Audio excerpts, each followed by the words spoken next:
যখন দেখবা যে কোন সেন্টেন্স ভার্ব দিয়ে শুরু হয়েছে, ভার্ব দিয়ে কি হয়েছে, শুরু হয়েছে, তখন সেটা হচ্ছে কি ইম্পারেটিভ সেন্টেন্স। ঠিক আছে, একটু খাতায় লেখো। Hardly, scarcely, rarely, rarely, never, nothing, none, ঠিক আছে, নো, লিটল, ফিউ, এগুলো কিন্তু ইম্পর্টেন্ট। ঠিক আছে, আসসালামু আলাইকুম, this is Ron Islam in front of you. Omega পরিবারের পক্ষ থেকে সবাইকে জানাচ্ছি আন্তরিক শুভেচ্ছা ও স্বাগতম।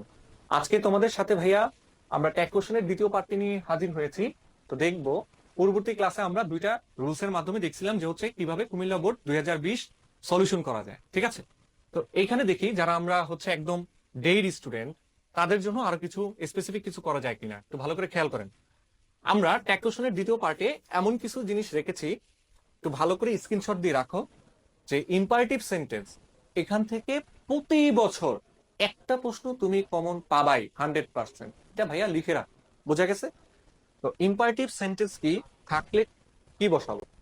যখন দেখবা যে কোন সেন্টেন্স ভার্ব দিয়ে শুরু হয়েছে, ভার্ব দিয়ে কি হয়েছে, শুরু হয়েছে, তখন সেটা হচ্ছে কি ইম্পারেটিভ সেন্টেন্স।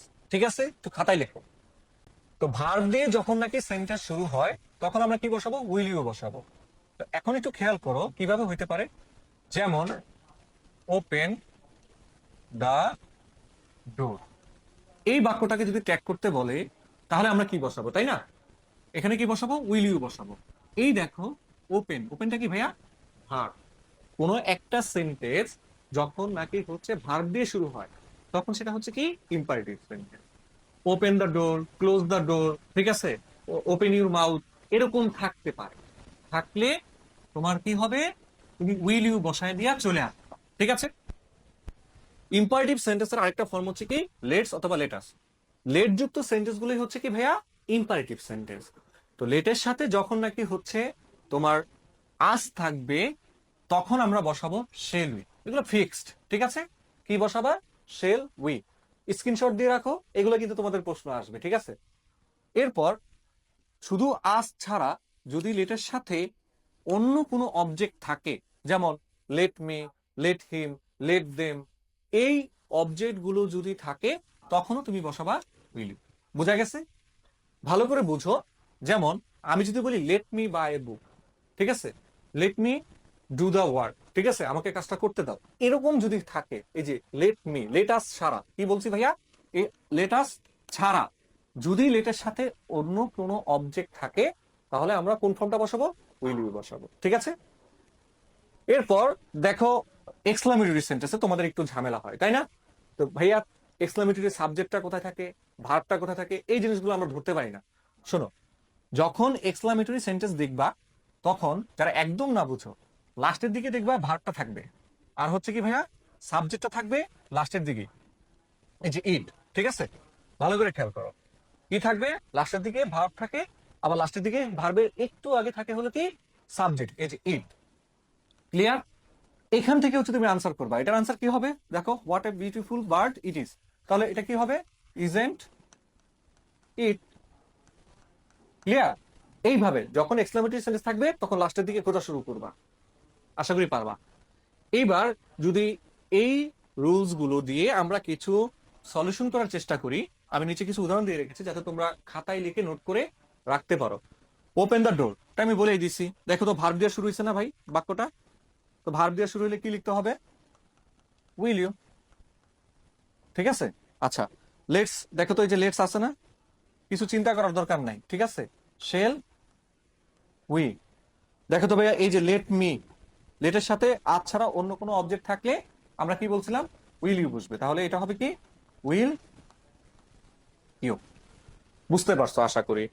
পরবর্তী স্লাইডে যদি আমরা দেখি, এই জিনিসটা একটু স্ক্রিনশট দাও, যে নেগেটিভ যে ওয়ার্ড গুলো আছে, ঠিক আছে, কিছু নেগেটিভ ওয়ার্ড আছে, এইগুলা সবগুলো হচ্ছে না বোধক অর্থ প্রকাশ করে। কি অর্থ প্রকাশ করে, না বোধক। এগুলো থাকলে আমরা শপথ করি যে হচ্ছে নট বসবে না। আবার বলছি ভাইয়া, একটু শপথ করেন, যে আমি শপথ করতেছি যে নেগেটিভ ওয়ার্ড গুলো থাকলে ভাইয়া বলছে নট বসাবো না, তাহলে নট বসবে না।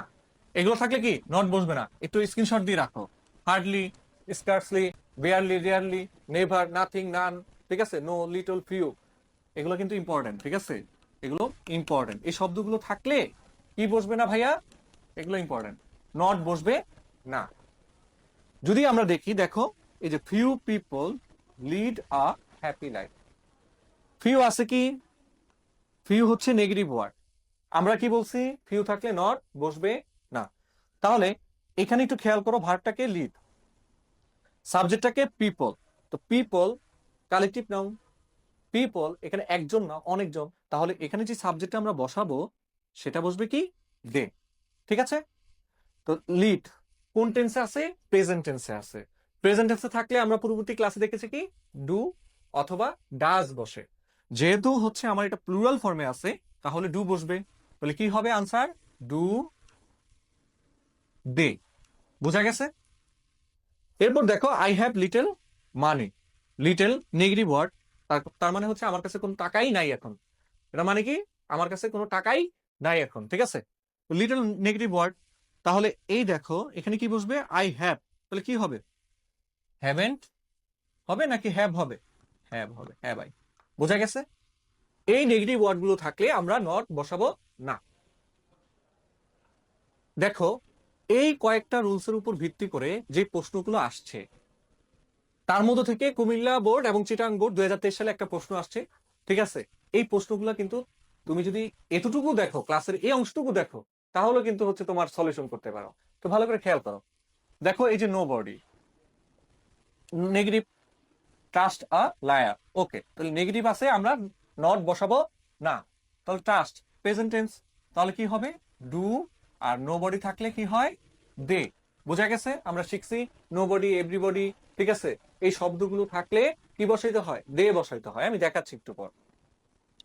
এরপর দেখো ভাইয়া স্টুডেন্টস, এই যে হার্ডলি, এটা কি নেগেটিভ ওয়ার্ড? তাহলে হচ্ছে কি হবে? আমার নট বসবে না। ঠিক আছে? স্টুডেন্টস হার্ডলি মিস, মিস হচ্ছে ভার্ব, ওয়াচিং দিস গেম। ওকে, তাহলে এটাও প্রেজেন্ট টেন্সে আছে। তাহলে আমার কি হবে? স্টুডেন্ট যেহেতু হচ্ছে প্লুরাল নাউনে আছে, আমার কি বসবে ভাইয়া? Do they. পরের প্রশ্নটা যদি যাই, আমরা দেখছি এরকম একটা প্রশ্ন পূর্ববর্তী ক্লাসে, নাথিং একটা negative word, nothing is more enjoyable to them than cricket. Okay, তাহলে এটা কি হবে? যেহেতু টু বি ভার্ব আছে, তাহলে আমরা লিখবো কি? ইজ। আর এখানে কি হবে? বস্তুবাচক যেহেতু ইট লিখবো। বুঝা গেছে? ভার্বের সাথে আইএনজি দ্বারা যদি কোনো সাবজেক্ট শুরু হয়, অথবা আইএনজি দ্বারা কোনো সাবজেক্ট শুরু হইলে তখন সেটা কি লিখবো? ইট লিখবো। ঠিক আছে? পরবর্তী ক্লাসে দেখাচ্ছি। ওকে, তারপর দেখো এক্সক্লামেটরি সেন্টেন্স থেকে যে প্রশ্নটা আসে বারবার, how exciting game the, how exciting the game is. এই যে ইজটা হচ্ছে কি, আমরা বলছিলাম এক্সক্লামেটরি সেন্টেন্সের শেষে খুঁজতে হবে কোনো ভার্ব আছে কিনা। ভার্বের ঠিক একটু আগেই হচ্ছে কি বসে? সাবজেক্ট বসে। তাহলে দা গেম, গেম কি বস্তুবাচক, তাহলে ইট বসবে। তাহলে কি হবে? Isn't it. ক্লিয়ার? এরপর দেখো এই যে let's play this game, let's আছে, তাহলে তো আমার আর কোনো কথা নাই। আমরা কি বসাই দিব? শেল উই বসাই দিব। বুঝা গেছে? এই হচ্ছে ট্যাগ কোশ্চেন থেকে তুমি যদি জাস্ট এই কয়েকটা ওয়ার্ড পড়ো, এই দুইটা তোমার হচ্ছে রুলস পড়ো, তাহলেই কিন্তু হচ্ছে তুমি বোর্ড প্রশ্নগুলো সলিউশন করতে পারতেছো। ঠিক আছে? পূর্ববর্তী ক্লাসে আমরা দেখাইছিলাম যে হচ্ছে দুইটা রুলস কভার করলেই তোমার বোর্ড কোশ্চেন সলিউশন করা যায়। আবার এই ক্লাসেও দেখাইলাম যে হচ্ছে আরো দুইটা রুলস কভার করলে কি হয়? তোমার ট্যাগ কোশ্চেন সলিউশন করা যায়। ঠিক আছে? তো 100% মার্ক পাওয়ার জন্য ট্যাগ কোশ্চেন থেকে অবশ্যই তোমাকে প্রত্যেকটা ক্লাস দেখতে হবে। 3টা ক্লাস দেওয়া আছে, 3টা ক্লাসই দেখবা। ঠিক আছে? আজকে এই পর্যন্তই। ক্লাসটি ভালো লাগলে অবশ্যই তোমরা শেয়ার করো। শেয়ার করা মানে হচ্ছে তোমার নিজেই নিজেকে এগিয়ে রাখা। ঠিক আছে? Thank you.